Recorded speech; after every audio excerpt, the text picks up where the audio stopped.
first walked into his office and his son confirmed my suspicion that this indeed was a space where his father last worked from, and this is the same chair and this is the same table from where he sat and drew those designs.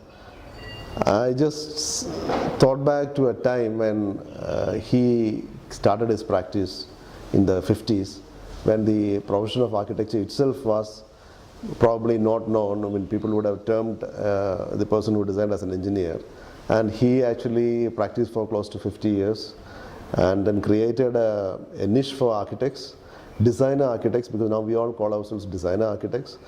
But then even the term architecture and the profession of architecture was actually embodied by him and people like him, few people like pioneers like him.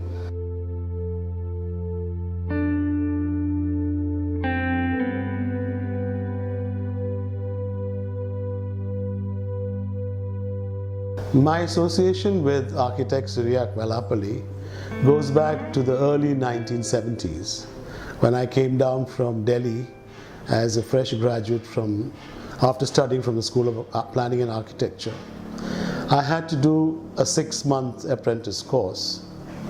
Coming to Cochin, which was my hometown, I was looking around to find which architectural practice I could join to fulfill this obligation. And surprisingly at that time, believe it or not, there was perhaps just one or maybe two such architectural practices, one of them being Mr. Cyriac Vellapally's office.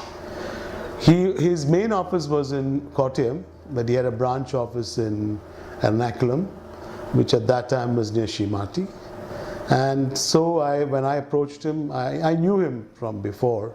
He was very happy to take me on board, and I was perhaps the only employee at that time in his Cochin office.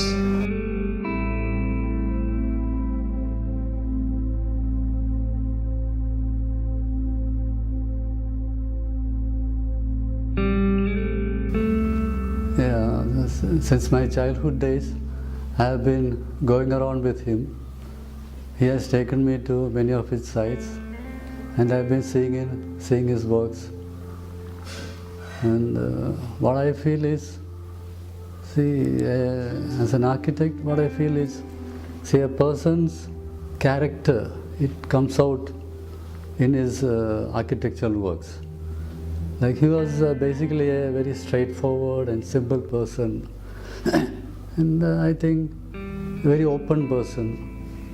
So these aspects definitely you can see in his works.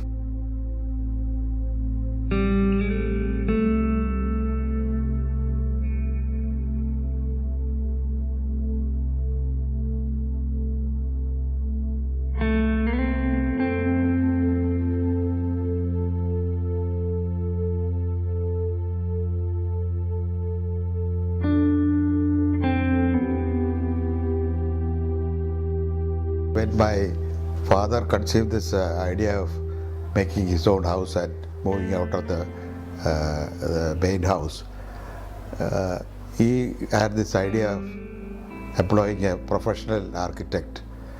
And to my knowledge, I was even much less than 10 years old at that time, 8 or something like that.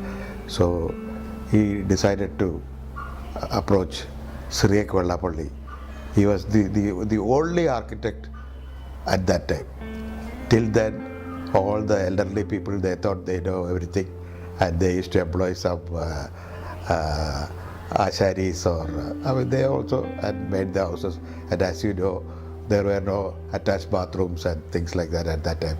Even the kitchen was detached, and there used to be a men's section and ladies section. That was the concept at that time. And even my grandfather, late St. John, was not very happy because architect has to be paid.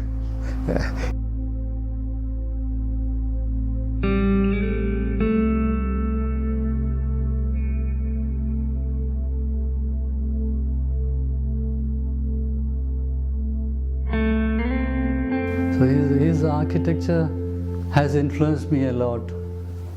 Like I am also very particular that the design should be simple and minimalist. That is just simple, plain lines, without much ornamentation work. And of course, it should address our climatic conditions. That is the most important part.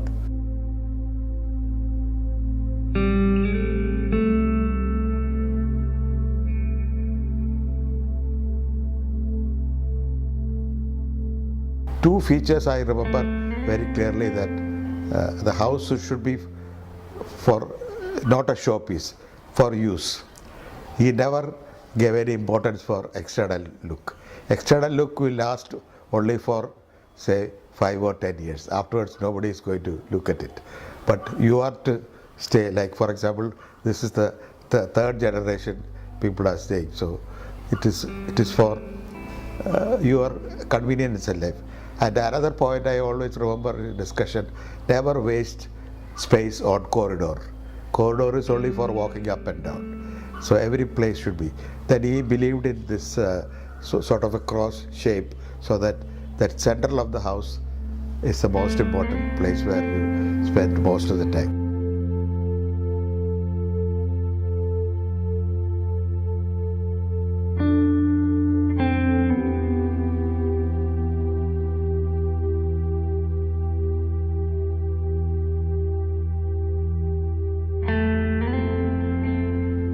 Cyriac was, I would say, the first architect of the state, because prior to his arrival, most architecture was practiced by either civil engineers or carpenters, or they call asharis. And I guess in that way Cyriac is a path breaker, since he was the first person to have a professional architectural setup. Owing to that, he was very popular, and I think at any point of time he must have been having at least about 40-50 houses being built at the same time. So I did work on some of those projects, and they were, in a sense, the first sort of vernacular style of what Kerala architecture could be termed as, with a certain judicious use of reinforced concrete, wherein he used a frame structure in some cases, but always had a tiled roof, and that way he kept to the traditional vernacular style of architecture, which I thought was in many ways quite sensitive that he adopted that style.